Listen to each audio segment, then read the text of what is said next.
Makiaria hindi igongona ria kuruguria matangi ma mai maria maheanitwo ni thukuru wa mathomo ma urigitani KMTC kaunti-ini ya Embu, murugamiriri wa ugima wa mwiri wa muingi Kauge ugite kugerera mutambo wa kumenya kana mundu ari na COVID-19 nimahotete guthima andu matanyihire 200 aria maregira kaunti-ini yo na aria maigitwo keheri-ini thutha wa gukorwo na dariri cia murimu wa COVID-19.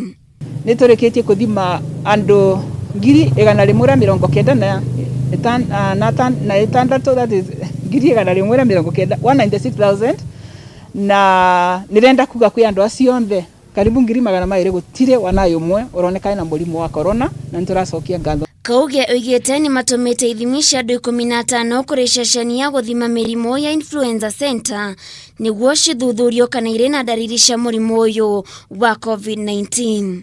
On the side of laboratory screening, we've managed to send 15 samples of live, that is people whom we have highly suspected that they have COVID, but they have turned negative. Then we have also screened 2 bodies, 2 dead bodies, sudden death, and they are also negative.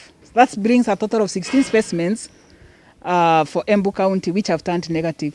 Kumana na moimirira mega ma mutambo ucio wa kuonania mundu kana nie kuruhanitie na mundu uri na murimu ucio, muingi wa kaunti ya Embu niuritio gwikira mutambo uyu thimu-ini ciao niguo kumahotithia kumenya kana mari hatika-ini ya kunyitwo ni murimu ucio. Through the governor's office, we've managed to move a notch higher, doing digital contact tracing.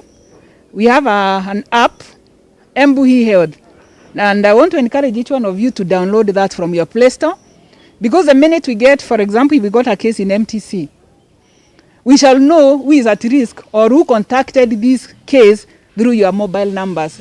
And that is if only you have downloaded the app, it's the time we can be able to see you that you interacted with this confirmed case. Maya mokite thutha wa andu kienda kuigwo keheri-ini kia hinya thutha wa athiere gukorwo makuitwo ni ngari imwe na andu eri marorite kaunti-ini ya Kilifi na njira ya wara. Mutaniruhusu sababu corona haitaki watu wakae pamoja sana.